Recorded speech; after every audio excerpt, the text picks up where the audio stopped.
ನಮಸ್ಕಾರ ವೀಕ್ಷಕರೇ. ಬೆಂಗಳೂರು ಅಂತಂದ್ರೆ garden city, silicon city, IT city ಅಂತೆಲ್ಲ ಕರಿತೀವಿ. ಆದರೆ ಬೆಂಗಳೂರು ಗುಂಡಿ ಸಿಟಿ ಆಗ್ತಿದೆ ಅನ್ನೋದು ಎಲ್ರಿಗೂ ಗೊತ್ತಿರೋ ವಿಚಾರ. At the same time Bengaluru garbage city ಕೂಡ ಆಗ್ತಾ ಇದೆ. ಬೆಂಗಳೂರನ್ನ BBMP ಇದ್ದಿದ್ದನ್ನ ಈಗ GBA ಅಂತ ಮಾಡಿದ್ರು, ಗ್ರೇಟರ್ ಬೆಂಗಳೂರು ಪ್ರಾಧಿಕಾರ ಅಂತ ಹೇಳಿ ಬಹಳ ದೊಡ್ಡ ಮಟ್ಟದ ಕನಸನ್ನ DCM DK ಶಿವಕುಮಾರ್ ಕಟ್ಕೊಂಡಿದ್ದಾರೆ. BBMP ಇಂದ GBA ಅಂತ ಆಗ್ಬಿಟ್ರೆ, ಹೆಸರು ಬದಲಾವಣೆ ಆಗ್ಬಿಟ್ರೆ ಏನು ಕೂಡ ಬದಲಾಗಲ್ಲ. ಆದ್ರೆ ಅಧಿಕಾರಿಗಳ ಕಾರ್ಯವೈಖರಿ ಬದಲಾಗಬೇಕಾಗತ್ತೆ. ಇವತ್ತು ಪವರ್ ಟಿವಿ ಗ್ರೌಂಡ್ ರಿಪೋರ್ಟ್ ಇಳಿದಿದೆ. ನಿಮಗೆಲ್ಲ ಗೊತ್ತಿರಬಹುದು, ಶಿವರಾತ್ರಿ ದಿನ ಸಂಜೆ ಮಹದೇವಪುರ ಕಾನ್ಸ್ಟಿಟ್ಯೂಯೆನ್ಸಿಯ ಕಿತ್ತಗನೂರು ಗ್ರಾಮ ಪಂಚಾಯತಿ ವ್ಯಾಪ್ತಿಯಲ್ಲಿ ಒಂದು 2 ವರ್ಷದ ಮಗು ಬಿದ್ದು ಸಾವನ್ನಪ್ಪಿತ್ತು. ಇಲ್ಲಿ ಪವರ್ ಟಿವಿ ಇವತ್ತು ಗ್ರೌಂಡ್ ರಿಪೋರ್ಟ್ ಬಂದಿದೆ. ಗ್ರೌಂಡ್ ರಿಪೋರ್ಟ್ ಮುಖಾಂತರ ಈ ರೋಡ್ನ ಅಂದ್ರೆ ಈ ರಸ್ತೆಯ ಸತ್ಯಾಂಶ ಏನಿದೆ, ಈ ರಸ್ತೆಯ ನೈಜ ಚಿತ್ರಣ ಏನಿದೆ, ಇಲ್ಲಿಗೆ ಬಂದಾಗ ಸಾರ್ವಜನಿಕರು ಹೇಳ್ತಾ ಇದ್ರು 1 ವರ್ಷದಿಂದ ಈ ರಸ್ತೆಯ ಪರಿಸ್ಥಿತಿ ಹೀಗೆ ಇದೆ ಅಂತ ಹೇಳಿ. ನೀವು ನೋಡ್ತಾ ಇರಬಹುದು, ಇಲ್ಲಿ ಯಾವುದೇ ರೀತಿಯಾದಂತಹ ಟಾರ್ಗೀರ್ ಏನೂ ಇಲ್ಲ. ಸುಮಾರು ಒಂದು 2 ಕಿಲೋಮೀಟರ್ ವರೆಗೂ ಇಲ್ಲಿ ರಸ್ತೆ ಟಾರ್ ಇಲ್ಲ, ಏನೂ ಇಲ್ಲ. ಮತ್ತು ಇಲ್ಲಿ ಅವೈಜ್ಞಾನಿಕ ಕಾಮಗಾರಿ, ಇಲ್ಲಿ ಎಷ್ಟು ಹೈಟ್ ಇದೆ ಅನ್ನೋದನ್ನ ನೀವು ನೋಡಬಹುದು. ಸೊ ಯಾವುದೇ 2 ವೀಲರ್ ಇಲ್ಲಿಂದ ಕೆಳಗಡೆ ಇಳಿಬೇಕು ಅಂತಂದ್ರೆ ಸ್ಕಿಡ್ ಆಗುತ್ತೆ. ಬಿಕಾಸ್ ಈ ರೋಡಲ್ಲಿ ಇಲ್ಲಿ ನೋಡ್ತಾ ಇರಬಹುದು ನೀವು ಯಾವ ತರ ಕಲ್ಲುಗಳಿದೆ ಅಂತ ಹೇಳಿ. ಸೊ ಯಾವುದೇ 2 ವೀಲರ್ ಇಲ್ಲಿಂದ ಬಂದಾಗ ಸ್ಕಿಡ್ ಆಗಿ ಇಲ್ಲಿ ಬೀಳುವಂತ ಸಾಧ್ಯತೆಗಳು ಹೆಚ್ಚಾಗಿದೆ. ಪ್ರತಿನಿತ್ಯ ಇಲ್ಲಿ ಮಿನಿಮಮ್ ಒಂದು 10 ಜನ ಆದ್ರೂ ಬೀಳ್ತಾ ಇದ್ದಾರೆ ಅಂತ ಹೇಳ್ತಿದ್ದಾರೆ. ಅಂಡ್ ಲಾರೀಸ್ ಕೂಡ ಅಷ್ಟೇ, ಯಾವುದೇ ಲಾರಿ ಸಹಜವಾಗಿ ಬರ್ಬೇಕಾದ್ರೆ ಯಾರು ತುಂಬಾ ಸ್ಪೀಡ್ ಕಂಟ್ರೋಲ್ ಅಲ್ಲಿ ಬರಲ್ಲ. ಹಿಂಗ್ ಬರುವಂತ ವೆಹಿಕಲ್ ಇಲ್ಲಿಂದ ಪಾಸ್ ಆಗ್ಬೇಕು ಅಂತಂದ್ರೆ ಇಲ್ಲಿ ಯಾವ ತರ ರೋಡ್ ಇದೆ ಅಂತ ನೋಡಬಹುದು ನೀವು. ಇಲ್ಲಿ ಆಲ್ರೆಡಿ ಒಂದು ವೆಹಿಕಲ್ ಸ್ಕಿಡ್ ಆಗಿರುವಂತ ಮಾರ್ಕ್ ಕೂಡ ಇದೆ. ಈ ಮಾರ್ಕ್ ನ ಕೂಡ ನೋಡಬಹುದು. ಅಂಡ್ ಇದೇ ರಸ್ತೆಯಲ್ಲೇ ಆ ಮಗು ಸತ್ತಿದ್ದು. ಈ ಜಾಗದಲ್ಲಿ ಆ ಮಗು ಸಾವನ್ನಪ್ಪುತ್ತೆ. ಈ ಜಾಗದ ಭಯಾನಕತೆ ಎಷ್ಟಿದೆ ಅಂತ ನೀವು ನೋಡ್ತಾ ಹೋಗ್ಬೋದು. ಇಲ್ಲಿ ಎಲ್ಲೂ ಕೂಡ ಒಂದು ಸೇಫ್ಟಿ ಇಲ್ವೇ ಇಲ್ಲ ಜನರಿಗೆ, ಎಲ್ಲೂ ಕೂಡ ಒಂದು ಸೇಫ್ಟಿ ಇಲ್ಲ. ಈ ಜಾಗದಲ್ಲಿ 2 ವರ್ಷದ ಮಗು ಸಾವನ್ನಪ್ಪುತ್ತೆ. ಮತ್ತು ಈ ರಸ್ತೆಯ ಎಷ್ಟು ಕೆಟ್ಟ ಪರಿಸ್ಥಿತಿಯಲ್ಲಿದೆ ಅಂತ ಹೇಳಿದ್ರೆ, ಇಲ್ಲಿನ ಜನ ಪ್ರತಿನಿತ್ಯ ನರಕ ಯಾತನೆಯನ್ನು ಅನುಭವಿಸ್ತಾ ಇದ್ದಾರೆ. ಇಲ್ಲಿನ ಶಾಸಕರಿಗೂ ಕೂಡ ಯಾವುದೇ ರೀತಿಯಾದಂತಹ ಗಮನ ಇಲ್ಲ ರಸ್ತೆ ಸರಿಪಡಿಸಬೇಕು ಅಂತ, ಅಥವಾ GBAಗಾಗ್ಲಿ ಅಥವಾ ಸರ್ಕಾರಕ್ಕಾಗ್ಲಿ ಯಾವುದೇ ರೀತಿ ಜನರ ಬಗ್ಗೆ ಕಾಳಜಿ ಇಲ್ಲ. ನಾವು 5 ಗ್ಯಾರಂಟಿಗಳನ್ನ ಕೊಟ್ಟಿದೀವಿ, ನಮ್ದು ಗ್ಯಾರಂಟಿ ಸರ್ಕಾರ. ಇವ್ರು ಕೊಟ್ಟಿರೋ 5 ಗ್ಯಾರಂಟಿಯಿಂದಾನೇ ಜನರ ಜೀವನ ಉದ್ಧಾರ ಆಗಿದೆ ಅನ್ನೋ ತರ ಮಾತಾಡ್ತಾರೆ. ನಂದೊಂದು ಪ್ರಶ್ನೆ ಇದೆ, ಸದಾಶಿವನಗರದಲ್ಲಿ ಜೀವನ ಮಾಡೋರು ಮಾತ್ರ ಜನರು, ಈ ಜಾಗದಲ್ಲಿ ಜೀವನ ಮಾಡೋರು ಜನರಲ್ವಾ? DCM DK ಶಿವಕುಮಾರ್ ಅವರ ಮನೆ ರಸ್ತೆ ಇದೇ ತರ ಇದೆಯಾ? ಈ ರಸ್ತೆ ತೋರಿಸಿ, ನಾನು ಹೇಳ್ತೀನಿ, ನಮ್ಮ ಕ್ಯಾಮ್ರಾಮನ್ ಶ್ರೀಹರಿ ಇದ್ದಾರೆ, ರಸ್ತೆ ತೋರಿಸಿ ಶ್ರೀಹರಿ. DCM ಮನೆ ಜಾಗ ಹಿಂಗೆ ಇದೆಯಾ? ಇದ್ದಿದ್ರೆ ಏನ್ ಮಾಡ್ತಾ ಇದ್ರಿ? CM ಮನೆಗೆ ಹೋಗೋ ಜಾಗ ಹಿಂಗೆ ಇದೆಯಾ? ಅಥವಾ ಯಾವುದೇ ಒಬ್ಬ ಮಿನಿಸ್ಟರ್ ಮನೆಗೆ ಹೋಗೋ ರೋಡ್ ಇದೇ ತರ ಇದೆಯಾ? ಪ್ರೈವೇಟ್ ರೋಡ್ಗಳನ್ನ ಹಾಕಿಸ್ಕೊಳ್ತೀರಿ ನೀವು, ನಿಮ್ಗೆ ಅದಕ್ಕೆ ದುಡ್ಡಿರುತ್ತೆ, ಇದಕ್ಕೆ ದುಡ್ಡಿಲ್ವಾ? ಇಷ್ಟು ಹೈಟ್ ಇದೆ, ಇದನ್ನ ಯಾವನಾದ್ರೂ ಫುಟ್ಪಾತ್ ಅಂತ ಕರಿಬಹುದಾ? ಇದನ್ನ ಇಲ್ಲಿ ಯಾವ ತರ ಫುಟ್ಪಾತ್ ಇದು? ಇಲ್ಲಿ ನಡ್ಕೊಂಡು ಹೋಗೋರು ಕೂಡ ಬೀಳ್ತಾರೆ. ಗಾಡಿಲಿ ಹೋಗೋರು ಬಿಡ್ರಿ, ಗಾಡಿಲಿ ಹೋದ್ರೆ ಸ್ಕಿಡ್ ಆಗ್ಬೋದು. ಸಾಮಾನ್ಯವಾಗಿ ವಯಸ್ಸಾದವ್ರು ಯಾರಾದ್ರೂ ನಡ್ಕೊಂಡು ಹೋಗೋರು ಬಂದ್ರೆ ನಡ್ಕೊಂಡು ಹೋಗೋರು ಕೂಡ ಬೀಳ್ತಾರೆ. ಅಷ್ಟು ದಪ್ಪ ದಪ್ಪ ಕಲ್ಲುಗಳಿದೆ ಇಲ್ಲಿ. 1 ವರ್ಷದಿಂದ ಇಲ್ಲಿ ಇದೇ ತರ ಇದೆ ಅಂದ್ರೆ ಈ ಪಾಲಿಕೆ ವ್ಯಾಪ್ತಿಗೆ ಬರುವಂತ GBA ಆಫೀಸರ್ ಏನ್ ಕತ್ತೆ ಕಾಯ್ತಾ ಇದಾರಾ? AC ರೂಮ್ ಬಿಟ್ಟು ಹೊರಗಡೆ ಬನ್ನಿ ಸರ್. ಜನರ ತೆರಿಗೆ ಕಟ್ತಾ ಇರೋದಕ್ಕೆ ನಿಮಗೆ ಸಂಬಳ ಸಿಗ್ತಾ ಇರೋದು. ಆ AC ರೂಮ್ ಬಿಟ್ಟು ಸ್ವಲ್ಪ ಹೊರಗಡೆ ಬಂದು ಜನರ ಪರಿಸ್ಥಿತಿ ನೋಡಿ. ಬೆಂಗಳೂರಿನ ಉಸ್ತುವಾರಿ ಸಚಿವರಾಗಿರುವಂತಹ DCM DK ಶಿವಕುಮಾರ್ ಅವರು ಬಹಳ ಕನಸುಗಳನ್ನ ಕಟ್ಕೊಂಡಿದ್ದಾರೆ ಬೆಂಗಳೂರಿನ ಬಗ್ಗೆ. ಬೆಂಗಳೂರಿನ ಯಾವುದೋ ಲೆವೆಲ್ ತಗೊಂಡು ಹೋಗ್ಬೇಕು, ಬೆಂಗಳೂರಿನ ಬಹಳ ದೊಡ್ಡ ಒಂದು ಸಿಟಿಯನ್ನಾಗಿ ಮಾಡಿ. ಬೆಂಗಳೂರು ಆಲ್ರೆಡಿ ದೊಡ್ಡ ಸಿಟಿನೇ ಸರ್, ಆದ್ರೆ ಬೆಂಗಳೂರಲ್ಲಿರುವಂತಹ ನಿಮ್ಮ ಶಾಸಕರುಗಳು ಯಾವ ರೀತಿ ಕೆಲಸ ಮಾಡ್ತಿದ್ದಾರೆ ಅನ್ನೋದನ್ನ ನೀವು ಗಮನ ಹರಿಸಬೇಕು. ನೀವು ನಿಮ್ಮ ಕುರ್ಚಿ ಕಿತ್ತಾಟದಲ್ಲಿ ಬ್ಯುಸಿ ಆಗಿದ್ದೀರಾ, ಆದ್ರೆ ಈ ರಸ್ತೆ ನೋಡಿದ್ರೆ ನಿಮಗೆ ಗೊತ್ತಾಗುತ್ತೆ ಯಾವ ಮಟ್ಟಿಗಿದೆ ಅಂತ. ಸುಮಾರು 1 ವರ್ಷದಿಂದ ಈ ರಸ್ತೆಯ ಪರಿಸ್ಥಿತಿ ಇದೇ ತರ ಇದೆ. ಬೆಂಗಳೂರಿನ ಶಾಸಕರನ್ನ ಪ್ರಶ್ನೆ ಮಾಡಲ್ಲ ನಾನು ಇವತ್ತು, ಬೆಂಗಳೂರಿನ ಉಸ್ತುವಾರಿ ಸಚಿವರನ್ನ ಮತ್ತು GBAನ ನಾನು ಪ್ರಶ್ನೆ ಮಾಡ್ತೀನಿ. ಜನ ಸತ್ತ ಮೇಲೆ ಬಂದು ಅಷ್ಟೋ ಇಷ್ಟೋ ಪರಿಹಾರ ಕೊಡ್ತೀರಾ? ತಿಪ್ಪೆಗೆ ಬಿಸಾಕಿ ನಿಮ್ ಪರಿಹಾರನ. ಜನ ದುಡ್ಕೊಂಡು ತಿನ್ನೋಷ್ಟು ಯೋಗ್ಯರಿದ್ದಾರೆ, ಆದ್ರೆ ಅವ್ರಿಗೆ ಬೇಕಾಗಿರೋದು ಫೆಸಿಲಿಟಿ. ಎಲ್ಲಾ ರೀತಿಯ ತೆರಿಗೆಗಳನ್ನ ಕಟ್ಟುವಂತ ಜನಕ್ಕೆ ಇವತ್ತು ಒಂದು ರೋಡ್ ಫೆಸಿಲಿಟಿ ಕೊಡೋ ಯೋಗ್ಯತೆ ನಿಮ್ಮ ಸರ್ಕಾರಕ್ಕಿಲ್ಲ ಅಂತಂದ್ರೆ ನಿಮ್ಮ ಗ್ಯಾರಂಟಿಗಳನ್ನ ಇಟ್ಕೊಂಡು ಏನ್ ಮಾಡ್ತೀರಿ? ಇದು ರಸ್ತೆ ಗುಂಡಿ ಗ್ಯಾರಂಟಿ ಕೊಟ್ಟಿರೋ ಸರ್ಕಾರ ಅಂತ ಹೇಳಕ್ ಇಷ್ಟಪಡ್ತೀನಿ ನಾನು. ಇಲ್ಲಿನ ಸಾರ್ವಜನಿಕರಿದ್ದಾರೆ, ಗ್ರಾಮ ಪಂಚಾಯತಿ ಸದಸ್ಯರಿದ್ದಾರೆ. ಈ ಜಾಗದ ಪರಿಸ್ಥಿತಿಯ ಬಗ್ಗೆ ಅವ್ರಿಗೆ ಏನ್ ಹೇಳಕ್ ಇಷ್ಟಪಡ್ತಾರೆ ಅಂತ ಅವ್ರ ಹತ್ರನೇ ಮಾತನಾಡಿಸ್ತಾ ಹೋಗ್ತೀನಿ. ಸರ್ ನಮಸ್ತೆ. ನನ್ನ ಹೆಸರು ನಾಗರಾಜ್ ಅಂತ, ಗ್ರಾಮ ಪಂಚಾಯತಿ ಮೆಂಬರು. ಮತ್ತೆ ಏನು ಇವತ್ತು ಈ ಕಿತ್ತನೂರು ಗ್ರಾಮ ಪಂಚಾಯತಿ ವ್ಯಾಪ್ತಿಯಲ್ಲಿ ಹಳ್ಳಿ ಮಾರ್ಗಂಡಹಳ್ಳಿ ಮುಖ್ಯ ರಸ್ತೆ ಇದೆಯೋ, ನಿಜವಾಗ್ಲೂ ತಾವು ಹೇಳ್ದಂಗೆ ಇವತ್ತು ಮಾನ್ಯ ಮುಖ್ಯಮಂತ್ರಿಗಳು, ಬೆಂಗಳೂರು ಅಭಿವೃದ್ಧಿಯ ಉಸ್ತುವಾರಿ ಸಚಿವರು ದಯವಿಟ್ಟು ಇಲ್ಲಿ ಕಣ್ತೆರಿಬೇಕು. ಮಹದೇವಪುರ ಕ್ಷೇತ್ರದಲ್ಲಿ ಇವತ್ತು ಇಡೀ ರಾಜ್ಯ ಸರ್ಕಾರಕ್ಕೆ ಏನಾದರೂ ಹೈಯೆಸ್ಟ್ ಟ್ಯಾಕ್ಸ್ ಕೊಡೋದು ಮಹದೇವಪುರ ಕ್ಷೇತ್ರ. ಇವತ್ತು ಈ ಕ್ಷೇತ್ರ ವ್ಯಾಪ್ತಿಯಲ್ಲಿ ಇವತ್ತು ಇಡೀ ಕಿತ್ತನೂರು ಗ್ರಾಮ ಪಂಚಾಯತಿ ವ್ಯಾಪ್ತಿಯಲ್ಲಿ ಇವತ್ತು ಏನು ಈ ಅವಘಡ ಆಗಿದೆ, ಆ ಮಗು ಸತ್ತೋಗಿರೋ ವಿಚಾರದಲ್ಲಿ, ಅದು ರಸ್ತೆ ಅಪಘಾತ ವಿಚಾರದಲ್ಲಿ, ಗುಂಡಿ ವಿಚಾರದಲ್ಲಿ ಸತ್ಯನೇ ಆಗಿದೆ. ಹಾಗಾಗಿ ದಯವಿಟ್ಟು ಈ ನಮ್ಮ ಏನು ಈ ರಾಜ್ಯದ ಮುಖ್ಯಮಂತ್ರಿ, ಉಪಮುಖ್ಯಮಂತ್ರಿಗಳು, ಮುಖ್ಯಮಂತ್ರಿಗಳಿದ್ದಾರೋ ದಯವಿಟ್ಟು ಈ ಮಹದೇವಪುರ ವಿಧಾನಸಭಾ ಕ್ಷೇತ್ರದಲ್ಲಿ ತಾವು ಪಾರ್ಶಾಲಿಟಿ ಮಾಡದೆ ನಿಜವಾದ ಒಂದು ಅಭಿವೃದ್ಧಿ ಕಾಣಬೇಕಾದ್ರೆ ನೀವು ಅನುದಾನವನ್ನು ಈ ಕ್ಷೇತ್ರ ಶಾಸಕರಾದ ಮಂಜುಳಾ ಅರವಿಂದ್ ಲಿಂಬೋಳಿ ಅವರಿಗೆ ಕೊಡಿ. ದಯವಿಟ್ಟು ಅಭಿವೃದ್ಧಿನ ಮಾಡ್ತಾರೆ. ರಾಜಕಾರಣವನ್ನು ಬದಿಗಿಡಿ. ಸಾರ್ವಜನಿಕರು ರೋಡಲ್ಲಿ ಸಾಯ್ತಾ ಇದ್ದಾರೆ. ನಿಜವಾಗ್ಲೂ ನೀವು ಈ ಕಚ್ಚಾಟದಲ್ಲಿ ಇವತ್ತು ಈ ರಾಜ್ಯದ ಜನತೆಯನ್ನು ಮರ್ತಿದ್ದೀರಾ, ಬೆಂಗಳೂರನ್ನ ಕಡೆಗಣಿಸಿದ್ದೀರಾ. ಮೇಡಮ್ ಅವಳು ಹೇಳ್ದಂಗೆ ಸ್ವಾಭಿಮಾನವಾಗಿ ಬದುಕೋದಕ್ಕೆ ಹಲವಾರು ರೀತಿಯಲ್ಲಿ ಅವಕಾಶಗಳಿದೆ.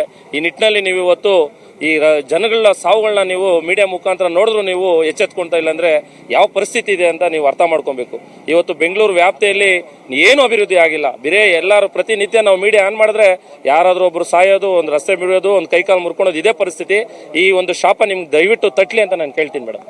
ಬೆಂಗಳೂರು ಅಂದ್ರೆ ಮಲ್ಲೇಶ್ವರ, ಜಯನಗರ ಅಥವಾ ಇನ್ಯಾವುದೋ ಸದಾಶಿವ ನಗರ, ಡಾಲರ್ಸ್ ಕಾಲೋನಿ ಇಷ್ಟೇ ಅಲ್ಲ ರೀ. ಬೆಂಗಳೂರು ಬಹಳ ದೊಡ್ಡದಿದೆ. ಬೆಂಗಳೂರನ್ನ ನಿಮ್ಮ ರಾಜಕೀಯ ಸ್ವಾರ್ಥಕ್ಕೋಸ್ಕರ ನೀವು ಅದನ್ನ ಎಕ್ಸ್ಟೆಂಡ್ ಮಾಡ್ತಾನೆ ಇದ್ದೀರಾ. ಎಕ್ಸ್ಟೆಂಡ್ ಮಾಡಿದ್ರೆ ಸಾಕಾಗಲ್ಲ, 5 ಪಾಲಿಕೆಗಳನ್ನ ಮಾಡಿದ್ರೆ ಸಾಕಾಗಲ್ಲ, ವಾರ್ಡ್ಗಳನ್ನ ಮರುವಿಂಗಡಣೆ ಮಾಡಿದ್ರೆ ಸಾಕಾಗಲ್ಲ. ಪ್ರತಿ ವಾರ್ಡ್ಗೂ ನೀವು ಏನ್ ಫೆಸಿಲಿಟಿ ಕೊಡ್ತೀರಾ ಅನ್ನೋದೇ ತುಂಬಾನೇ ಇಂಪಾರ್ಟೆಂಟ್ ಆಗುತ್ತೆ. ಇಲ್ಲಿ ಇವತ್ತು ಬೆಳಿಗ್ಗೆ ಕೂಡ ಇಬ್ರು ಮಹಿಳೆಯರು ಯಾರೋ ಬಿದ್ರು ಅಂತ ನಾನು ಕೇಳ್ಪಟ್ಟೆ ಸರ್, ಏನ್ ಹೇಳ್ತೀನಿ ಮೇಡಮ್? ಇದು ಸತ್ಯ ನೋಡಿ. ಇವತ್ತು ಒಂದು ಚಿಕ್ಕ ಮಗು, 2 ವರ್ಷದ ಮಗು, ಬಾಳಿ ಬದುಕಬೇಕಾಗಿದ್ದ ಮಗು ಸತ್ತೋಗಿದೆ. ಅವರು ನಿನ್ನೆ 2 ದಿನದಿಂದ ಅವ್ರ ಪೇರೆಂಟ್ಸ್ ಅಂತ ಇದ್ದಾಗ ನಮಗೆ ಗೊತ್ತಾಯ್ತು ಕಷ್ಟ ಏನು ಅಂತ. ಒಂದು ಮಗುನ ಕಳ್ಕೊಂಡ್ರೆ ಕಷ್ಟ ಎಷ್ಟಿರುತ್ತೆ ಅಂತ. ಬಟ್ ಇದಕ್ಕೆ ಯಾರು ಕಾರಣ? ಇವತ್ತು ನಮ್ಮ ಬೆಂಗಳೂರಿನ ಏನು ಸಚಿವರಿದ್ದಾರೆ, ನಗರ ಸಚಿವರು, ಅವ್ರಿಗೆ ಬೆಂಗಳೂರು ಬರೀ ನೀವು ಹೇಳ್ದಂಗೆ BBMP GB ಅನ್ಕೊಂಡ್ಬಿಟ್ಟಿದ್ದಾರೆ. GB-ಯಿಂದ ಆಚೆ 86 ಗ್ರಾಮ ಪಂಚಾಯತಿಗಳಿದೆ. ಬೆಂಗಳೂರು ನಗರ ಜಿಲ್ಲಾಡಳಿತಕ್ಕೆ ಸಿಗೋದು. ನಮ್ಮ ಜಿಲ್ಲಾಧಿಕಾರಿಗಳಿಗೆ ಈ ಕಡೆ ತಲೆ ಹಾಕಕ್ಕೆ ಪುರುಸೊತ್ತೇ ಇಲ್ಲ. ಅವರು ಅದನ್ನ ನೋಡ್ಕೊಂಡಿರ್ತಾರೆ. ಆಮೇಲೆ ನಮ್ಮ ಯಾರು ಕನ್ಸರ್ನ್ಡ್ CEO ಇದ್ದಾರೆ, ನಮ್ಮ ಚೀಫ್ ಎಕ್ಸಿಕ್ಯೂಟಿವ್ ಆಫೀಸರ್ ಯೋಗೇಶ್ ಅವರಂತ, ಅವರು ಈ ಕಡೆ ತಲೆ ಹಾಕಲ್ಲ. ಸೊ ಇದು ನಮ್ಮ ಪರಿಸ್ಥಿತಿ. ನಮಗಿರೋ ಪರಿಸ್ಥಿತಿ ಇದು ಹಿಂಗೆ ಆಗ್ಬಿಟ್ಟಿದೆ.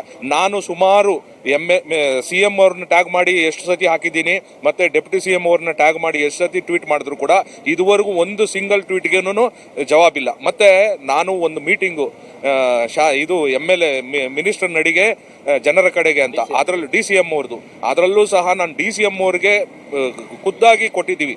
ಅವರು ಸಹ ಹೇಳಿದ್ರು ಆಯ್ತಪ್ಪ ನಾವು ಸೇರ್ಸ್ ಮಾಡ್ತೀವಿ ಅಂತ. ಇದುವರೆಗೂ ಅದ್ರ ಬಗ್ಗೆನೂ ಚಿಂತೆ ಇಲ್ಲ. ಇನ್ನೂ ಎಷ್ಟು ಹೆಣಗಳು ಎತ್ತಿದ ಮೇಲೆ ಇವ್ರು ಬರ್ತಾರೋ ಗೊತ್ತಿಲ್ಲ. ದಯವಿಟ್ಟು ಆದಷ್ಟು ನಿಮ್ಮ ಮುಖಾಂತರ ನಾನು ಅವ್ರನ್ನ ಕೇಳ್ಕೊಳ್ಳೋದು, ನೋಡಿ ನಾವು ಜಗಳಾಡೋಕ್ಕಿಲ್ಲ.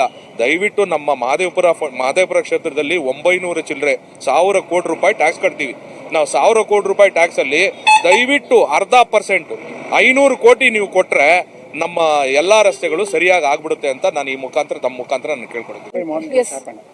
ಇವತ್ತು ಬೆಳಗ್ಗೆ ಆಗಿರೋದು ಸರ್. ನೋಡಿ ಇವತ್ತು ಬೆಳಿಗ್ಗೆ ಆಗಿರೋದು ಇದು. ಪ್ರತಿನಿತ್ಯ ದಿನಕ್ಕೆ ಮಿನಿಮಮ್ 10 ಜನ ಆದ್ರೂ ಇಲ್ಲಿ ಬೀಳ್ತಾರೆ ಅಂತ ಹೇಳ್ತಾರೆ. ಯಾಕೆ ಇಲ್ಲಿ ಬೀಳ್ತಾ ಇದ್ದಾರೆ ಇಲ್ಲಿನ ಜನರೇ ನಿಮ್ಗೆ ಎಕ್ಸ್ಪ್ಲೇನ್ ಮಾಡ್ತಾ ಹೋಗ್ತಾರೆ ಸರ್. ಬನ್ನಿ ಆ ಜಾಗಗಳು ಹೆಂಗಿದೆ ಅಂತ ನೋಡ್ತಾ ಹೋಗೋಣ ಸರ್. ಒಂದು ಈ ಜಾಗ ಅನ್ಕೊಳ್ತೀನಿ ಸರ್ ನಾನು. ನೋಡಿ ಇದು ಅಷ್ಟೇ, ಇಟ್ ಇಸ್ ಮೋಸ್ಟ್ ಡೇಂಜರಸ್. ಯಾರಾದ್ರೂ ಇಲ್ಲಿ ನಡ್ಕೊಂಡು ಬಂದು ಸಂಜೆ ಟೈಮಲ್ಲಿ, ನನ್ನ ಪ್ರಕಾರ ಇಲ್ಲಿ ಯಾವುದು ಲೈಟ್ ಪೋಲ್ ಆಗ್ಲಿ ಯಾವುದು ಇಲ್ಲ. ಅಂಗಡಿ ಓಪನ್ ಆದ್ರೆ ಅಂಗಡಿ ಬೆಳಕಿರ್ಬೋದು ಅಷ್ಟೇ. ಇಲ್ಲಿ ಯಾರಾದ್ರೂ ನಡ್ಕೊಂಡು ಬಂದು ಬಿದ್ರೆ ಕೈಯೋ ಕಾಲೋ ಸೊಂಟನೋ ಮುರ್ಕೊಳ್ಳೋದಂತೂ ಗ್ಯಾರಂಟಿ. ನಮಸ್ತೆ, ಕೌಶಿಕ್ ಅಂತ ಕಿತ್ತನೂರು ಗ್ರಾಮ ಪಂಚಾಯತಿ ಉಪಾಧ್ಯಕ್ಷನಾಗಿ ಇಲ್ಲಿ ನಾನು ಇದು ಮಾಡ್ತಾ ಇದ್ದೀನಿ. ಈ ಒಂದು ರಸ್ತೆ ಮೊನ್ನೆ ಒಂದು ಅನಾಹುತ ಆಗಿತ್ತು. ಒಂದು 2 ವರ್ಷದ ಮಗು ಈ ರೋಡಲ್ಲಿ ದೇವಸ್ಥಾನಕ್ಕೆ ಹೋಗಿ ಬರೋ ಟೈಮಲ್ಲಿ ನೀವು ನೋಡ್ಬೋದು, ಆ ಕಡೆ ತೋರಿಸ್ಬೋದು ನೀವು, ಎಂಥ ಹೈಟಲ್ಲಿ ಡ್ರೈನೇಜನ್ನು ಮಾಡಿದ್ದಾರೆ ಅವರು.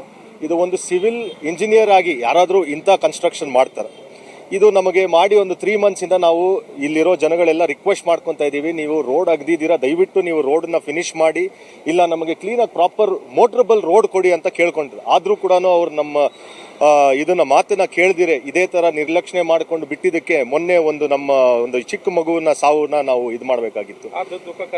ಅದೊಂದು ದುಃಖದ ಒಂದು ವಿಚಾರ. ನೋಡ್ಬೋದು ಮೇಡಮ್ ನೀವು, ಅದೇ ಥರ ಈ ಇದಕ್ಕೆಲ್ಲ ನೊಣೆ ಬಂದ್ಬಿಟ್ಟು ನಮ್ಮ ಸರ್ಕಾರನೇ, ನಮ್ಮ ರಾಜ್ಯ ಸರ್ಕಾರ ಏನಿರೋ ನಮ್ಮ CM ಮತ್ತು DCM ಅವರೇ ಕಾರಣ ಅನ್ನಬೇಕು. ಯಾಕಂದರೆ ಅವರು ಬರೀ ಗ್ರೇಟರ್ ಬೆಂಗಳೂರು ಅಂದ್ಕೊಂಡು ಬರೀ 5 ಡಿವಿಷನ್ ಅಂದ್ಕೊಂಡಿದ್ದಾರೆ. ಬಟ್ ಅದು ಬಿಟ್ಟು ನಮ್ಮ ಸರೌಂಡಿಂಗಲ್ಲಿ ಬೆಂಗಳೂರು ಸುತ್ತಮುತ್ತ 86 ಪಂಚಾಯಿತಿಗಳಿದೆ. ಆ 86 ಪಂಚಾಯಿತಿಗಳನ್ನು ಸಿಚುವೇಶನ್ ಕೂಡ ಇದೇ ಥರ ಐತೆ.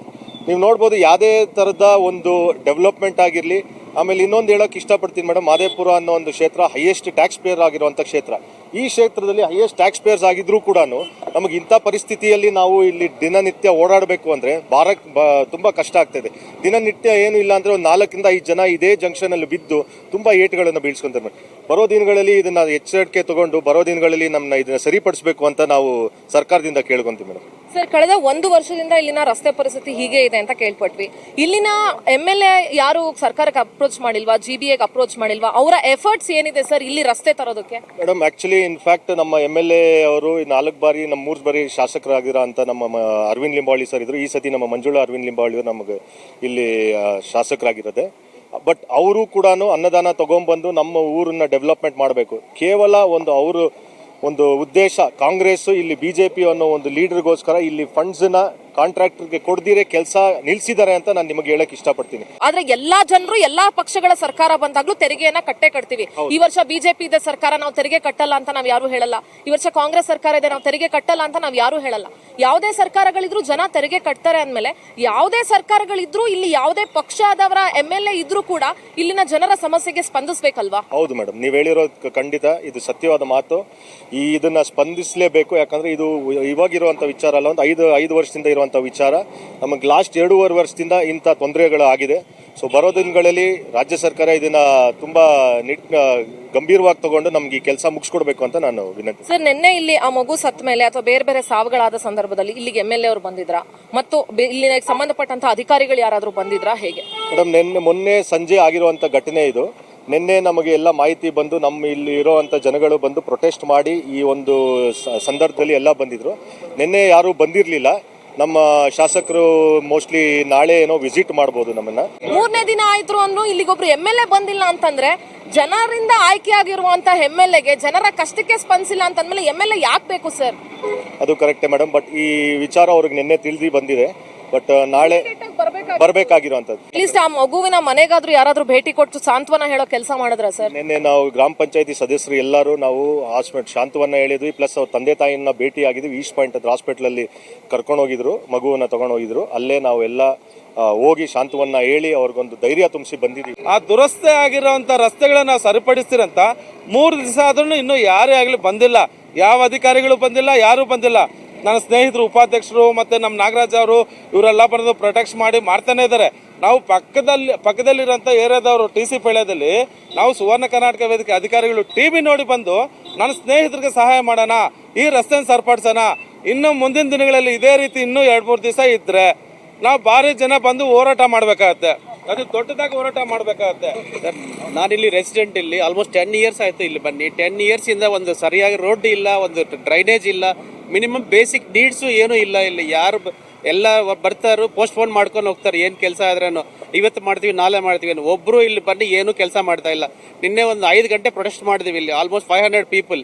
But none of the officer came here to look after that one. ಇವತ್ತು till now there is work has not been started. ನಿನ್ನೆ ಪ್ರಾಮಿಸ್ ಮಾಡಿದ್ರು ನಾವು ನಾಳೆ ಬೆಳಗ್ಗೆ 8 ಗಂಟೆಗೆ ಸ್ಟಾರ್ಟ್ ಮಾಡ್ತೀವಿ ಅಂತ. ಬಟ್ ಇದುವರೆಗೂ ವರ್ಕೇ ಸ್ಟಾರ್ಟ್ ಮಾಡಿಲ್ಲ, ಏನು ಬಂದೇ ಇಲ್ಲ. ಯಾರು ಕಾಂಟ್ರಾಕ್ಟರ್ ಬಂದಿಲ್ಲ, ಇಲ್ಲಿ ಆಫೀಸರ್ಸ್ ಯಾರು ಬರ್ತಾ ಇಲ್ಲ. ಇದೆಲ್ಲ ಪೊಲಿಟಿಕಲ್ ಇದು ಆಗ್ತಾ ಇದೆ ತಾನೇ, ಯಾರು ಕೆಲಸ ಮಾಡಕ್ಕೆ ಇಲ್ಲಿ ಯಾರು ಬರ್ತಾ ಇಲ್ಲ. ಓಕೆ, ಸೊ ನಾವು ಇಲ್ಲಿ ನೋಡ್ಬೋದು, ಇಲ್ಲಿ ಒಂದು ಮಗು ಬಿದ್ದು ಸಾಯ್ತಲ್ಲ, ಆ ಮಗುವಿನ ಫುಟೇಜ್ ಅನ್ನ ಇಲ್ಲಿ ಸ್ಟಿಕ್ ಮಾಡಿದ್ದಾರೆ ನೋಡಿ. ಎಷ್ಟು ಪುಟ್ಟ ಮಗು, 2 ವರ್ಷದ ಮಗು. ಆ ತಂದೆ ತಾಯಿ ಆ ಮಗುವಿನ ಬಗ್ಗೆ ಏನೆಲ್ಲ ಕನ್ಸು ಕಟ್ಕೊಂಡಿದ್ರೋ ಏನೋ. ಅಜ್ಜಿ ಮನೆಗೆ ಅಂತ ಮಗು ಬಂದಿತ್ತು. ಇಲ್ಲಿ ಇಡೀ ರಸ್ತೆನೇ ಈ ತರ ಇದೆ. ಸಿಂಧೂರ ಅಂತ ಮಾತಾಡ್ತಾ ಇದ್ದೀನಿ, ಪವರ್ TV ಆಂಕರ್ ಚೀಫ್ ಮಾತಾಡ್ತಾ ಇದ್ದೀನಿ ಸರ್. ಸರ್, ಇಲ್ಲಿ ನಿನ್ನೆ ಒಂದು 2 ಇಯರ್ ಮಗುದೊಂದು ಡೆತ್ ಆಯ್ತಲ್ಲ ಸರ್, ನಿಮ್ ಗಮನದಲ್ಲಿ ಇದೆ ಅಂತ ಅಂದ್ಕೊಳ್ತೀನಿ ನಾನು. ನಮ್ಮ ಪಂಚಾಯತ್ ಲಿಮಿಟ್ ಅಲ್ಲಿ ಆಗಿದೆ ಅಂತ ಹೇಳಿ ಬಂದಿದೆ. ಹೌದು ಸರ್, 3 ಡೇಸ್ ಆಗತ್ತೆ ಸರ್ ಇವತ್ತಿಗೆ.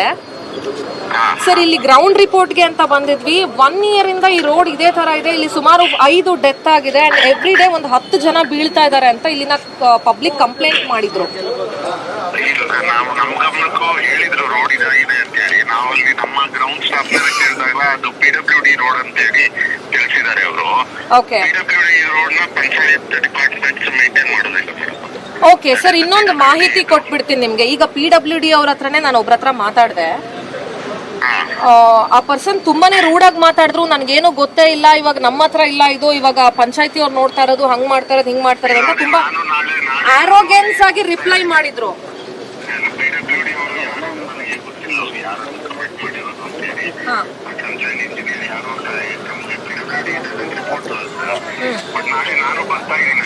ಓಕೆ ಅಲ್ಲಿ ಯಾವ್ಯಾವ ರೋಡ್ಸ್ ಏನೇನ್ ಇದಾಗಿದೆ ಅಂತ ಹೇಳಿ ನಮ್ಮ ಸ್ಟಾಫ್ ಎಲ್ಲ ಇವತ್ತು ಸರ್ವೆ ಮಾಡ್ಲಿಕ್ಕೆ ಹೇಳಿದೀವಿ. ಓಕೆ ಪಂಚಾಯತ್ ರೋಡ್ಸ್ ನಾವು ಏನೇನ್ ಮಾಡ್ಬೋದು ಆಕ್ಷನ್ ಪ್ಲಾನ್ ಮಾಡ್ಲಿಕ್ಕೂ ಆಲ್ರೆಡಿ ಒಂದು ಆಕ್ಷನ್ ಪ್ಲಾನ್ ಅಪ್ರೂವ್ ಆಗಿದೆ. ಓಕೆ ಅದು ಬಾಡಿ ಇದ್ದಾಗ ಮಾಡಿರ್ತಕ್ಕಂಥದ್ದು. ಓಕೆ ಈಗ ಇನ್ನೇನೇನ್ ಮಾಡಿಫಿಕೇಶನ್ ಮಾಡ್ಕೋಬಹುದು, ಇನ್ನೇನೇನ್ ರೋಡ್ಸ್ ಮಾಡ್ಬೋದು ಅನ್ನೋದನ್ನ ಡಿಸೈಡ್ ಮಾಡ್ಲಿಕ್ಕೆ ನಾಳೆ ಅಥವಾ ಫ್ರೈಡೆ, ನಾಳೆ ಎಲ್ಲ ನಮ್ಮವ್ರಿಗೆ ಒಂದು ಟೂರ್ ಇದ್ ಮಾಡ್ತಾ ಇದೀವಿ. ನಾನು ಬರ್ತೀನಿ ಮಾಡಿ ನಾವು ವಿತಿನ್ 2-3 ಡೇಸ್. ಸರ್, ಅದು ಗವರ್ಮೆಂಟ್ ಇಂದ ಫಂಡ್ ರಿಲೀಸ್ ಆಗ್ತಿಲ್ಲ ಅಂತ ಕಂಪ್ಲೇಂಟ್ ಇದೆ ಸರ್ ಇಲ್ಲಿನ ಗ್ರಾಮ ಪಂಚಾಯತ್ ಇದು. ಅಲ್ಲ, ಗ್ರಾಮ ಪಂಚಾಯತಿ ಗವರ್ಮೆಂಟ್ ಇಂದ ಫಂಡ್ಸ್ ಆ ತರ ಬರೋದಿಲ್ಲ. ನಮ್ದೆಲ್ಲ ಓನ್ ಫಂಡ್ ಟ್ಯಾಕ್ಸ್ ಕಲೆಕ್ಟ್ ಮಾಡ್ತೀವಿ, ಅದರಲ್ಲೇ ನಾವು ರೋಡ್ಸ್ ಮಾಡ್ತೀವಿ. ಅದ್ರಲ್ಲೂ ಮಾಡ್ತಾ ಇಲ್ಲ ಅಂತ ಕಂಪ್ಲೇಂಟ್ ಮಾಡ್ತಿದ್ದಾರೆ ಪಬ್ಲಿಕ್ಸ್. ಆಕ್ಷನ್ ಪ್ಲಾನ್ ಎಲ್ಲ ಅಪ್ರೂವ್ ಆಗಿದೆ. ಅದೇ ವರ್ಕ್ ಏನಾಗಿದೆ ನಾಳೆ ನಾನು ಬಂದು ಎಲ್ಲ ಕಂಪ್ಲೀಟ್ ಒಂದು ರೌಂಡ್ ನೋಡ್ತಾ ಇದ್ದೇನೆ. ಸರ್ ಅಲ್ಲಿಗೆ ಟೂರ್ ಇಟ್ಕೊಂಡಿದ್ದೀನಿ. ಓಕೆ ಸರ್, ಎಲ್ಲ ನಮ್ಮ ಇಂಜಿನಿಯರಿಂಗ್ ಸ್ಟಾಫ್ ಎಲ್ಲ ಕರ್ಕೊಂಡು ನಾವು ಬಂದು ನಮ್ಮ ರೋಡ್ಸ್ ಏನೇನು ನಾವು ಮಾಡ್ಬೋದು ಮ್ಯಾಕ್ಸಿಮಮ್ ನಾವು ಮಾಡ್ತೀವಿ. Sir thank you so much ನೀವು ಇಷ್ಟು ರೆಸ್ಪಾಂಡ್ ಮಾಡಿದ್ದಕ್ಕೆ. ಆ್ಯಂಡ್ ಪವರ್ ಟಿವಿ ನಾವು ಇದನ್ನ ground report and regular follow up ಅಲ್ಲಿ ಇರ್ತೀವಿ sir. We believe that follow up ಮಾಡಿ ನೀವು ನಮಗೂ ಏನಿದ್ರು ಅಪ್ಡೇಟ್ ಕೊಡಿ, ಯಾವ್ಯಾವ ರೋಡ್ಸ್ ಇದಾಗಬೇಕು ಅಂತ. ನೀವು ಬೆಟರ್ ರೋಡ್ ಸ್ಕೋರ್ ಮಾಡಿ ನಮಗೆ ಒಂದು ಮಾಹಿತಿ ಕೊಡಿ. ನಾವು ಅದ್ರ ಪ್ರಕಾರ ಒಂದು ಆಕ್ಷನ್ ಪ್ಲಾನ್ ಮಾಡಿ ವಿತಿನ್ 2 ಮಂತ್ಸ್ ನಾವು ಪಂಚಾಯತಿಂದ ಏನೇನು ಮಾಡ್ಬೋದು ನಾವೆಲ್ಲ ಮಾಡ್ತೀವಿ. ಸರ್, ಐ ಹೋಪ್ ದ್ಯಾಟ್ ಇವಾಗ ನೀವು ಮಾತಾಡ್ತಿರೋದನ್ನ ನಾನು ಪ್ರಾಮಿಸ್ ಅಂತ ಕನ್ಸಿಡರ್ ಮಾಡ್ತೀನಿ. ನೀವು ಜನರಿಗೆ ಸ್ಪಂದಿಸ್ತೀರಾ ಅಂತ ನಾನು ಅಂದ್ಕೊಳ್ತೀನಿ ಸರ್. ಇಲ್ಲ, ನಾನು ನಾಳೆ ಅಥವಾ ಫ್ರೈಡೆ 100% ಅಲ್ಲಿರ್ತೀನಿ. Thank you sir. ನೀವು ಬರಕ್ ಮುಂಚೆ ನಿಮ್ಮ PA ಒಂದ್ಸಲಿ ನನಗೆ ಇನ್ಫಾರ್ಮ್ ಮಾಡಕ್ ಹೇಳಿ ಸರ್. ನಾವು ಫಾಲೋ ಅಪ್ ಅಲ್ಲಿ ಇರ್ತೀವಿ. ಪ್ಲೀಸ್ ಪಬ್ಲಿಕ್ಗೆ ನೀಡ್ಫುಲ್ ಮಾಡ್ಕೊಳ್ಳಿ ಸರ್ ಪ್ಲೀಸ್. ಬಿಕಾಸ್ 2 ವರ್ಷದ ಮಗು ಸಾವು ಅಂತಂದ್ರೆ ಅದನ್ನ ಡೈಜೆಸ್ಟ್ ಮಾಡ್ಕೊಳಕ್ ಆಗಲ್ಲ. ಬಹಳ ಅನ್ಫಾರ್ಚುನೇಟ್, ಅದು ನಮಗೂ ಬಹಳ ಬೇಜಾರಾಗಿದೆ. ಅದು will do our best from our side whatever can be done. Thank you sir, thank you. Thank you. ಇಡೀ ರಸ್ತೆಯ ದೃಶ್ಯಗಳನ್ನ ನೋಡ್ಬೋದು. ಎಲ್ಲ ಕಡೆ ದೊಡ್ಡ ದೊಡ್ಡ ದೊಡ್ಡ ದೊಡ್ಡ ಕಲ್ಲುಗಳು, ಎಲ್ಲಿ ಯಾರು ಬೇಕಾದ್ರೆ ಎಡು ಬೀಳ್ಬೋದು, ಮಕ್ಕಳಿಂದ ಹಿಡಿದು ದೊಡ್ಡದವ್ರವರೆಗೂ. ಅಲ್ಲಿ ಸಾಯೋರೆ ನೋಡ್ರಿ, ಒಂದು ಲೆವೆಲ್ಗೆ ಏನು ಮಾಡಿಲ್ಲ. ಅಲ್ಲಿ ನೋಡಿ ಬಂದು ಒಂದು ಗಾಡಿ ಸ್ಕಿಡ್ ಆಯ್ತಂದ್ರೆ ಅವನು ಅಷ್ಟೇನೆ ಗಾಡಿ ಗುದ್ಕೊಳ್ತಾರೆ. ಈ ರೋಡ್ ಎಲ್ಲ ನೋಡ್ತಾ ಇದ್ರೆ ಸರ್ಕಾರಕ್ಕೆ ನಾಚಿಕೆ ಆಗ್ಬೇಕಿದು. ಅವ್ರ ರಿಲೇಷನ್ ಏನೇನಾಗಿದ್ರೆ ಅವ್ರ ಕಷ್ಟ ಗೊತ್ತಾಗಿರುತ್ತೋ. ಯಾರ್ದೋ ಮಗು ಏನೋ ಆಯ್ತು ಅಂತ ಇದ್ಬಿಟ್ಟವ್ರೆ. ಅವ್ರ ರಿಲೇಷನ್ ಈ ತರ ಆಗಿದ್ರೆ ಯಾರು ಬರ್ತಾ ಇದ್ದ? ರಾಜಕೀಯ ಅವ್ರ ದರ್ದಿ ಅವ್ರ ಮನೆ ರಿಲೇಷನ್ ಆಗ್ಲಿ, ಅವ್ರ ಮಗಳೇ ಆಗ್ಲಿ, ಏನೇ ಆಗ್ಲಿ ಆಗಿದ್ರೆ ಬಿಡ್ತಾ ಇದ್ರಾ ಅಂತ? 2 ವರ್ಷ ಮಗು 2 ನಿಮಿಷದಲ್ಲಿ ಆಯ್ತು. ಈ ರೋಡ್ ರಸ್ತೆ ಕರೆಕ್ಟ್ ಆಗಿದೆ, ಈ ಪಾಪ ನಾವು ಆಗ್ತಾ ಇಲ್ಲ. ಅಲ್ಲಿ ನೋಡಿ, ಅಲ್ಲಿ ಒಂದು ಗಾಡಿ ಬಂದ್ರೆ ಆ ಗಾಡಿ ಸ್ಕಿಡ್ ಆಗುತ್ತೆ. 1 ಅಡಿ ಅಲ್ಲ 6 ಇಂಚ್ ಇದ್ರೆ ಆ ಗಾಡಿ ಬರಲ್ಲ. ಅವ್ನು ಸ್ಕಿಡ್ ಆಯ್ತಿಲ್ಲ, ಬೋರಿಗೆ ಹೋಗ್ಬೇಕು. ಇಲ್ಲಿ ಬಂದ್ರೆ ಇಲ್ಲಿ ಬಿದ್ದೋಗ್ಬೇಕು. ಸುಮ್ಮನೆ ದುಡ್ಡು ಕೊಟ್ಟಿಲ್ಲ, ಇದು ಕೊಟ್ಟಿಲ್ಲ. ದುಡ್ಡು ಕೊಟ್ಟರೆ ಕರೆಕ್ಟಾಗಿ ಮಾಡ್ತಾರೆ. 1 ವರ್ಷ ಆಯ್ತು ಈ ರೋಡ್ ರೆಡಿ ಮಾಡಿಲ್ಲ ಸರಿಯಾಗಿ. ರಾಜಕೀಯ ಬಿಲ್ ಕೊಟ್ಟರೆ ಕರೆಂಟು ಬಿಲ್ ಕಟ್ಟರೆ ಟ್ಯಾಕ್ಸ್ ಕಟ್ ಮಾಡಿ, BBMP ವಾಟರ್ ನೀರು ಬಿಟ್ಟಿಲ್ಲ ಅದು ಕಟ್ ಮಾಡಿ ಅಂತ ಹೇಳ್ತೀರಾ. ಟ್ಯಾಕ್ಸ್ ದುಡ್ಡಲ್ಲೆಲ್ಲ ಮಾಡ್ಬೋದಾಯ್ತಲ್ವಾ? ಈ ಥರ ಹಿಂಗೆ ಆಗ್ಬಿಟ್ರೆ ಅವ್ರ ರಿಲೇಷನ್ ಏನಾರ ಒಂದು ಮಗು ಆ ಥರ ಆಗಿದ್ರೆ ಅವ್ರು ಎಷ್ಟು ನೋವು ತಿಂತಾ ಇದ್ರು. ಇಲ್ಲಿ ಒಬ್ಬರು ಬಂದಿಲ್ಲ ಇನ್ನವರೆಗೂ. ರಾಜಕೀಯ ಮಾಡ್ತಾ ಇರಿ. ಈ ಸಾವು ಓಟರ್ ರಾಜಕೀಯ ಏನು ಮೇಡಮ್? ಸೊ ಇಲ್ಲಿನ ಜನರ ಮಾತುಗಳನ್ನ ನೀವು ಕೇಳಿಸ್ಕೊಳ್ತಾ ಇದ್ರಿ. ಈ ರಸ್ತೆ ಅದು ಎಷ್ಟು ಅವೈಜ್ಞಾನಿಕ ಕಾಮಗಾರಿ ಮಾಡಿದ್ದಾರೆ ನೋಡಿ. ಆ ಡ್ರೈನೇಜ್ ಪಾಸ್ ಆಗೋದಕ್ಕೆ ಎಷ್ಟು ಹೈಟಲ್ ಮಾಡಿದ್ದಾರೆ. ಸೊ ಅಲ್ಲಿಗೆ ಒಂದಷ್ಟು ಮಣ್ಣು ಹಾಕಿದ್ದಾರೆ. ನಿಜವಾಗ್ಲೂ ಹೊಟ್ಟೆಗೆ ಅನ್ನ ತಿನ್ನೋ ಅಧಿಕಾರಿ ಆಗ್ಲಿ, ಕಾಂಟ್ರಾಕ್ಟರ್ ಆಗ್ಲಿ, ಯಾರು ಇಂಥ ಕೆಲಸ ಮಾಡಲ್ಲ. ಅಂತ ವರ್ಸ್ಟ್ ಕೆಲಸನ ಈ ರೋಡಲ್ಲಿ ಮಾಡಿದ್ದಾರೆ. ಸುಮಾರು 1 ವರ್ಷದಿಂದ ಈ ರಸ್ತೆಯ ಪರಿಸ್ಥಿತಿ ಹೀಗೆ ಇದೆ. ಇದು ಒಂದೇ ರೋಡ್ ಅಂತಲ್ಲ, ಇಲ್ಲಿರೋಂಥ ಇನ್ನೊಂದು ರಸ್ತೆ ತೋರಿಸ್ತೀನಿ. ಈ ರಸ್ತೆಯ ಪರಿಸ್ಥಿತಿ ಕೂಡ ಇದೇ ತರ ಇದೆ. ಇಲ್ಲಿ ಎಲ್ಲಾ ಕಡೆ ಮಣ್ಣು, ಕಲ್ಲು ಮಣ್ಣು ಬಿಟ್ರೆ ಬೇರೆ ಏನೂ ಇಲ್ಲ. ಯಾರೇ ಸಾರ್ವಜನಿಕರು ಇಲ್ಲಿ ಓಡಾಡೋದಕ್ಕೆ ಬಹಳ ಕಷ್ಟ ಆಗುತ್ತೆ. ಯಾಕೆಂದ್ರೆ ಪ್ರತಿಯೊಬ್ಬರು ಸ್ಕಿಡ್ ಆಗಿ ಬೀಳುವಂತ ಸಾಧ್ಯತೆಗಳೇ ಹೆಚ್ಚಾಗಿದೆ ಈ ರಸ್ತೆಯಲ್ಲಿ. ಸೊ ಹಾಗಾಗಿ ಇಲ್ಲಿಯವರೆಗೂ 5 ಜನರ ಪ್ರಾಣ ಹೋಗಿದೆ ಈ ಒಂದು ರಸ್ತೆಯಿಂದ. ಇಷ್ಟಾದ್ರೂ ಕೂಡ BBMP GBA ಎಚ್ಚೆತ್ಕೊಳ್ತಾ ಇಲ್ಲ. ಹಾಗಾದ್ರೆ ಬೆಂಗಳೂರಿನ ಬಹುತೇಕ ಮಿನಿಸ್ಟರ್ಗಳು, CM, DCM ಇವರೆಲ್ಲ ವಾಸ ಮಾಡುವಂತ ರೋಡ್ಗಳು ಹೀಗೆ ಇದೆಯಾ? ಆ ರೋಡ್ಗಳು ಹೇಗಿದೆ? ಬನ್ನಿ ಹಾಗಿದ್ರೆ ಆ ರೋಡ್ಗಳು ಹೇಗಿದೆ ಅನ್ನೋದನ್ನ ತೋರಿಸ್ತೀನಿ. ಸಾರ್ವಜನಿಕರು ಮಾತ್ರ ಇಂಥ ರೋಡಲ್ಲಿ ಇರಬೇಕು, ಇವರೆಲ್ಲ ಹೈಫೈ ರೋಡಲ್ಲಿ ಇರಬೇಕು. ಇವ್ರಿಗಾದ್ರೆ 100 ಜನ ಪೊಲೀಸ್ ಸೆಕ್ಯೂರಿಟಿ ಬೇಕು, ಪ್ರೋಟೋಕಾಲ್ ಬೇಕು. ಆದ್ರೆ ತೆರಿಗೆ ಕಟ್ಟಿ ವೋಟ್ ಹಾಕುವಂತ ನಾಗರಿಕರಿಗೆ ಯಾವುದೇ ಫೆಸಿಲಿಟಿ ಇಲ್ಲ. ಆ ಜನ ಇವತ್ತು ಸಾಯ್ತಾ ಇದ್ದಾರೆ. ಅವರಿಗೆ ರಸ್ತೆ ಇಲ್ಲ. ಯಾರಾದ್ರೂ ಕೇಳಿದ್ರೆ ಹೋಗಿ ಆಫೀಸರ್ ಕೂಡ ಸರಿಯಾಗಿ ರೆಸ್ಪಾಂಡ್ ಮಾಡ್ತಾ ಇಲ್ಲ. ಇಲ್ಲಿನ ಲೋಕಲ್ ಆಫೀಸರ್ಸ್ ಕೂಡ ಯಾರು ಸರಿಯಾಗಿ ರೆಸ್ಪಾಂಡ್ ಮಾಡ್ತಾ ಇಲ್ಲ. ಮಗು ಸತ್ತು 3 ದಿನ ಆಗಿದ್ರು ಕೂಡ ಒಬ್ಬ ಕಾಂಟ್ರಾಕ್ಟರ್ ಬಂದು ಇಲ್ಲಿ ಕೆಲಸವನ್ನ ಇನ್ನೂ ಶುರು ಮಾಡಿಲ್ಲ. ಇಲ್ಲಿ ರಸ್ತೆ ಅಭಿವೃದ್ಧಿ ಆಗೋವರೆಗೂ ಪವರ್ ಟಿವಿ ಇದರ ಫಾಲೋ ಅಪ್ ಅಲ್ಲಿ ಇರುತ್ತೆ. ಪವರ್ ಟಿವಿಯ ಈ ರಸ್ತೆ ಹೋರಾಟದ ಅಭಿಯಾನ ಇಲ್ಲಿಗೆ ನಿಲ್ಲೋದಿಲ್ಲ. CM DCM ಗಳ ಮನೆಯ ರಸ್ತೆ ಯಾವ ತರ ಇದೆ ಬನ್ನಿ ನೋಡೋಣ.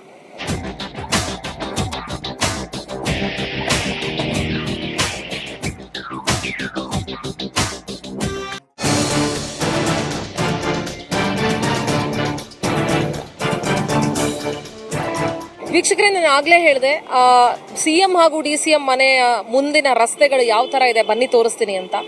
ಅಲ್ಲಿ ಸಾರ್ವಜನಿಕರು ಓಡಾಡುವಂತಹ ರಸ್ತೆ, ಅಲ್ಲಿ ಏರಿಯಾಗಳ ಒಳಗಡೆ ಯಾವ ರೀತಿ ರಸ್ತೆ ಇತ್ತು ಅನ್ನೋದೆಲ್ಲ ನೀವು ನೋಡಿದ್ರಿ. ಈಗ ಮುಖ್ಯಮಂತ್ರಿಗಳ ಮನೆ ಮುಂದೆ ಇರುವಂತಹ ರಸ್ತೆಯನ್ನ ಕೂಡ ನಾನು ನಿಮಗೆ ತೋರಿಸ್ತಾ ಹೋಗ್ತೀನಿ. ಇಲ್ಲಿ ಒಂದೇ ಒಂದು ಸಣ್ಣ ಗುಂಡಿ ಕೂಡ ಇಲ್ಲ. ನಮ್ಮ ಪ್ರಶ್ನೆ ಇಷ್ಟೇ, ಮುಖ್ಯಮಂತ್ರಿಗಳು, ಉಪಮುಖ್ಯಮಂತ್ರಿಗಳು, ಸಚಿವರುಗಳು ಓಡಾಡುವಂತಹ ಅಥವಾ ದೊಡ್ಡ ದೊಡ್ಡ ವ್ಯಕ್ತಿಗಳು ಓಡಾಡುವಂತಹ ರಸ್ತೆಗಳು ಇಷ್ಟು ಅದ್ಭುತವಾಗಿರ್ಬೇಕಾದ್ರೆ, ಇಷ್ಟು ನೀಟಾಗಿರ್ಬೇಕಾದ್ರೆ, ಅಲ್ಲಲ್ಲಿ ಸಾರ್ವಜನಿಕ ಶೌಚಾಲಯಗಳ ವ್ಯವಸ್ಥೆ ಕೂಡ ಇರಬೇಕಾದ್ರೆ, ಯಾಕೆ ಏರಿಯಾಗಳ ನಡುವಿರುವಂತಹ ರಸ್ತೆಗಳು, ಒಳಗೆ ಬೆಂಗಳೂರಿನ ಒಳಭಾಗದಲ್ಲಿ ರಸ್ತೆಗಳು ಯಾಕೆ ಅಷ್ಟೊಂದು ರಸ್ತೆ ಗುಂಡಿಗಳಿದ್ದಾವೆ? ಆ ಭಾಗದಲ್ಲಿ ಮಿನಿಸ್ಟ್ರಿಗಳು ಅಷ್ಟು ಮಟ್ಟಿಗೆ ಓಡಾಡೋದಿಲ್ಲ, ಪ್ರತಿನಿತ್ಯ ಜನ ಓಡಾಡುವಂತಹ ಜಾಗ ಯಾಕೆ ಅಷ್ಟು ಮಟ್ಟಿಗೆ ಗುಂಡಿಗಳಿದ್ದಾವೆ? ಒಂದೊಂದು ವರ್ಷ ಆದರೂ ರಸ್ತೆ ಕಾಮಗಾರಿಗಳು ಆಗೋದೇ ಇಲ್ಲ. ಆದರೆ ಈ ರಸ್ತೆ ನೋಡಿ ಎಷ್ಟು ಸ್ವಚ್ಛವಾಗಿದೆ, ಎಷ್ಟು ನೀಟಾಗಿದೆ. ಯಾಕೆಂದ್ರೆ ಇಲ್ಲಿ ಪ್ರತಿನಿತ್ಯ ಈ ರಸ್ತೆಯಲ್ಲಿ ಮುಖ್ಯಮಂತ್ರಿಗಳು ಓಡಾಡ್ತಾರೆ, ಮಿನಿಸ್ಟ್ರಿಗಳು ಓಡಾಡ್ತಾರೆ. ಸೊ ಹಾಗಾಗಿ ಇದು ಮತ್ತು heart of the city, heart of the Bengaluru ಅಂತ ಹೇಳಿದ್ರೆ ಕೂಡ ತಪ್ಪಾಗೋದಿಲ್ಲ. ಸೊ ಇಲ್ಲೆಲ್ಲ ಐಷಾರಾಮಿ ಮನೆಗಳಿದೆ, ದೊಡ್ಡ ದೊಡ್ಡ ಜನ ವಾಸ ಮಾಡುವಂಥ ಏರಿಯಾಗಳು. ಹಾಗಾಗಿ ಈ ರಸ್ತೆಗಳು ಇಷ್ಟೊಂದು ಸ್ವಚ್ಛವಾಗಿದೆ. ನಾವು ಈ ರಸ್ತೆ ಇಷ್ಟು ಕ್ಲೀನಾಗಿ ಇರಬಾರ್ದು ಅಂತ ಹೇಳ್ತಾ ಇಲ್ಲ. ಅಟ್ ದ ಸೇಮ್ ಟೈಮ್ ಸಾಮಾನ್ಯ ಜನ ಓಡಾಡುವಂಥ ರಸ್ತೆಗಳು, ಸಿಟಿ ಒಳಗಿರುವಂಥ ರಸ್ತೆಗಳು ಕೂಡ ಅಷ್ಟೇ ಚೆನ್ನಾಗಿರ್ಬೇಕಲ್ವಾ? ಅಷ್ಟೇ ಒಂದು ವ್ಯವಸ್ಥೆಯನ್ನ ಮಾಡ್ಕೊಡ್ಬೇಕಾಗತ್ತೆ. ಅಲ್ಲಿ ಸಾವು ನೋವುಗಳಾಗ್ತಾ ಇದೆ, ಪ್ರತಿದಿನ ಸಾವು ನೋವುಗಳಾಗ್ತಾ ಇದೆ. ಅಂಥ ರಸ್ತೆಯನ್ನ ಒಂದು ವರ್ಷ ಆದರೂ ಕೂಡ ಸರಿ ಮಾಡಲಿಲ್ಲ ಅಂತಂದ್ರೆ ಹೇಗೆ? ಇದೇನಾ ಬೆಂಗಳೂರು ಅಂತಂದ್ರೆ? ಬೆಂಗಳೂರು ಅಂತಂದ್ರೆ ಇಷ್ಟು ಮಾತ್ರ. ಇದನ್ನ ನೋಡಿ ನಾವು ಗಾರ್ಡನ್ ಸಿಟಿ ಅಂತೆಲ್ಲ ಹೇಳಕ್ಕಾಗಲ್ಲ. ಬೆಂಗಳೂರಿನ ನಿಜ ಸ್ವರೂಪ ಏನು ಅಂತ ನೋಡ್ಬೇಕಾದ್ರೆ ಬೇರೆ ಬೇರೆ ಏರಿಯಾಗಳ ಒಳಗೆ ಹೋಗಿ ನೋಡಿದ್ರೆ ಮಾತ್ರ ನಮಗೆ ಬೆಂಗಳೂರಿನ ನಿಜ ಸ್ವರೂಪ ಏನು ಅಂತ ಗೊತ್ತಾಗುತ್ತೆ. ಇನ್ನು DCM ಮನೆ ಮುಂದಿನ ರಸ್ತೆ ಯಾವ ತರ ಇದೆ ಅಂತ ತೋರಿಸ್ತೀನಿ, ಬನ್ನಿ.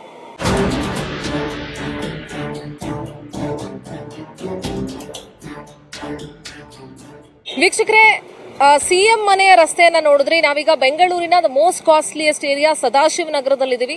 ಬಹಳಷ್ಟು ಜನ ಸೆಲೆಬ್ರಿಟಿಗಳು ಮತ್ತು ಬಹುತೇಕ ರಾಜಕೀಯದ ನಾಯಕರುಗಳು, ಅಂದ್ರೆ ರಾಜಕಾರಣಿಗಳು ಎಲ್ಲರೂ ಕೂಡ ಇದೇ ಏರಿಯಾದಲ್ಲಿ ನೆಲೆಸಿರುವಂಥದ್ದು ನಿಮ್ಮೆಲ್ಲರಿಗೂ ಗೊತ್ತೇ ಇದೆ.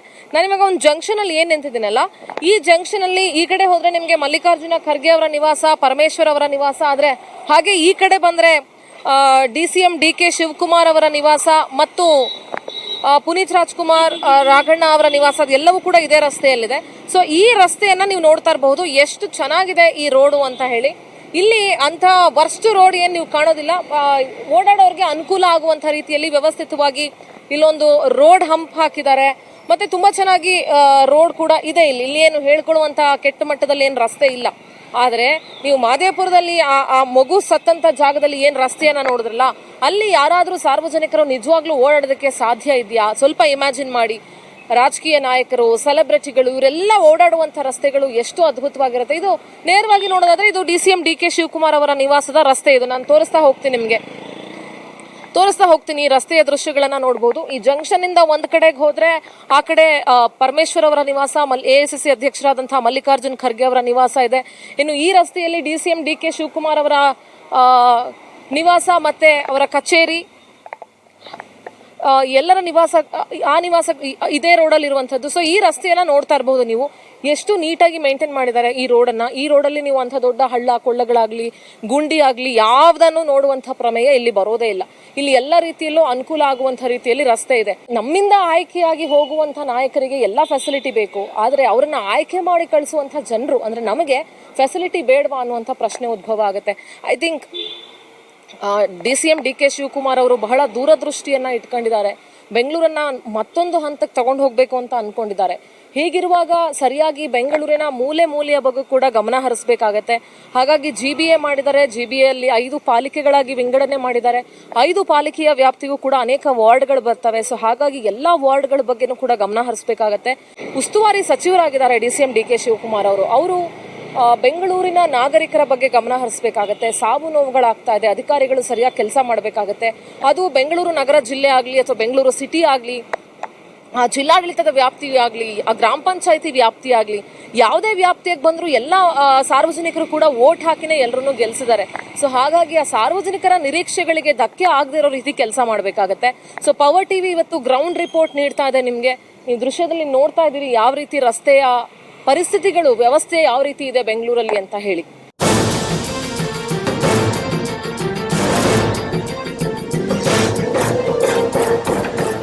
Bengaluru IT city, silicon city, garden city ಅಂತೆಲ್ಲ ಹೆಸರನ್ನ ತಗೊಂಡಿದೆ. ಸಾಕಷ್ಟು ಜನ ಐಟಿ ದಿಗ್ಗಜರು ಕೂಡ ಬೆಂಗಳೂರಿನ ಗುಂಡಿಯ ಅವ್ಯವಸ್ಥೆಯನ್ನ ಕಂಡು ಸರ್ಕಾರವನ್ನ ಟೀಕಿಸಿದ್ದಾರೆ. ಪ್ರತಿನಿತ್ಯ ಜನಸಾಮಾನ್ಯರು ಓಡಾಡೋದಕ್ಕೆ ಬಹಳ ಕಷ್ಟ ಆಗ್ತಾ ಇದೆ. ಜನಸಾಮಾನ್ಯರು ಪ್ರತಿನಿತ್ಯ ಕೈಕಾಲು ಮುರ್ಕೊಂಡು ಎಷ್ಟೋ ಜನ ಅವರ ಜೀವವನ್ನ ಕಳ್ಕೊಳ್ಳುವಂತ ಸಂದರ್ಭ ಕೂಡ ಬಂದಿದೆ. ಇದೀಗ ಬೆಂಗಳೂರಿನ ಮಹದೇವಪುರದ ಒಂದು ರಸ್ತೆಯಲ್ಲಿ 2 ವರ್ಷದ ಮಗು ತನ್ನ ಜೀವವನ್ನ ಕಳ್ಕೊಂಡಿರೋದು ರಸ್ತೆಯ ಅವ್ಯವಸ್ಥೆಯಿಂದಾಗಿ ಇಡೀ ಬೆಂಗಳೂರು ಮತ್ತು ಇಡೀ ನಾಗರಿಕ ಸಮಾಜ ತಲೆ ತಗ್ಗಿಸುವಂತಹ ವಿಚಾರ ಆಗುತ್ತೆ. ಜೊತೆಗೆ ಸರ್ಕಾರ ಕೂಡ ತಲೆ ತಗ್ಗಿಸಲೇಬೇಕಾಗತ್ತೆ. ಯಾಕೆಂದ್ರೆ ಒಂದು ರಸ್ತೆಯ ವ್ಯವಸ್ಥೆಯನ್ನ ಕೂಡ ಸರಿಯಾಗಿ ಇಟ್ಕೊಂಡಿಲ್ಲ ಅಂತ ಹೇಳಿದ್ರೆ ಇನ್ನು ಯಾವ ಗ್ಯಾರಂಟಿ, ಇನ್ನು ಯಾವ ಟೆಕ್ನಾಲಜಿ, ಇನ್ನು ಯಾವ ಡೆವಲಪ್ಮೆಂಟ್ ಬಗ್ಗೆ ಮಾತನಾಡುವಂತಹ ನೈತಿಕತೆ ಕೂಡ ಸರ್ಕಾರಗಳಿಗೆ ಇರೋದಿಲ್ಲ. ಹಾಗಾಗಿ ಬೆಂಗಳೂರಿನ ನಾಗರಿಕರಿಗೆ ಪ್ರತಿ ವಾರ್ಡ್ಗಳಲ್ಲೂ ಪ್ರತಿ ಏರಿಯಾಗಳಲ್ಲೂ ಒಳ್ಳೆಯ ರಸ್ತೆಯನ್ನ ನೀಡಲಿ ಅನ್ನೋದೇ ನಮ್ಮ ಆಶಯ. ಪವರ್ ಟಿವಿ ಇದೇ ರೀತಿ ಇದರ ಬಗ್ಗೆ ನಿರಂತರ ಗ್ರೌಂಡ್ ರಿಪೋರ್ಟ್ ಅನ್ನ ನೀಡ್ತಾ ಇರುತ್ತೆ ಮತ್ತು ಸರ್ಕಾರದ ಕಿವಿ ಹಿಂಡುವಂತಹ ಕೆಲಸವನ್ನ ಮಾಡ್ತಾ ಇರುತ್ತೆ. ಸೊ ಒಟ್ಟಾರೆಯಾಗಿ GBA ಆಗ್ಲಿ, ಬೆಂಗಳೂರಿನ ನಗರ ಜಿಲ್ಲೆಗೆ ಬರುವಂತಹ ಗ್ರಾಮ ಪಂಚಾಯತಿಗಳೇ ಆಗ್ಲಿ, ಜಿಲ್ಲಾ ಪಂಚಾಯತ್ ಆಗ್ಲಿ ಅಥವಾ ಜಿಲ್ಲಾಡಳಿತ ಆಗ್ಲಿ, ಯಾವುದೇ ಒಂದು BWSSB ಇರ್ಬೋದು, PWD ಡಿಪಾರ್ಟ್ಮೆಂಟ್ ಇರ್ಬೋದು, ಪ್ರತಿಯೊಬ್ಬರು ನೀವು ಬೆಂಗಳೂರಿನ ಏಳಿಗೆಗೋಸ್ಕರ ಇಲ್ಲಿ ಕೆಲಸ ಮಾಡಬೇಕಾಗುತ್ತೆ. ಬೆಂಗಳೂರಿನ ನಾಗರಿಕರ ಸುರಕ್ಷತೆಯ ದೃಷ್ಟಿಯಿಂದ ಈ ಕೆಲಸವನ್ನ ಮಾಡಬೇಕಾಗುತ್ತೆ ಅಂತ ಹೇಳ್ತಾ, ಬೆಂಗಳೂರಿನ ಉಸ್ತುವಾರಿ ಸಚಿವರಾಗಿರುವಂತಹ DCM DK ಶಿವಕುಮಾರ್ ಅವರ ಮೇಲೆ ಬೆಂಗಳೂರಿಗರ ನಿರೀಕ್ಷೆ ಅತಿ ಹೆಚ್ಚಾಗಿದೆ ಅಂತ ಹೇಳ್ತಾ ಈ ಕಾರ್ಯಕ್ರಮ ಇಲ್ಲಿಗೆ ಮುಗಿಸ್ತಾ ಇದ್ದೀನಿ. ಕ್ಯಾಮ್ರಾ ಪರ್ಸನ್ ಶ್ರೀಹರಿ ಜೊತೆ ಸಿಂಧೂರ, ಪವರ್ ಟಿವಿ ಬೆಂಗಳೂರು. ನೋಡ್ತಾ ಇರಿ ಪವರ್ ಟಿವಿ, ಇದು ನಿಮ್ಮ ಶಕ್ತಿ.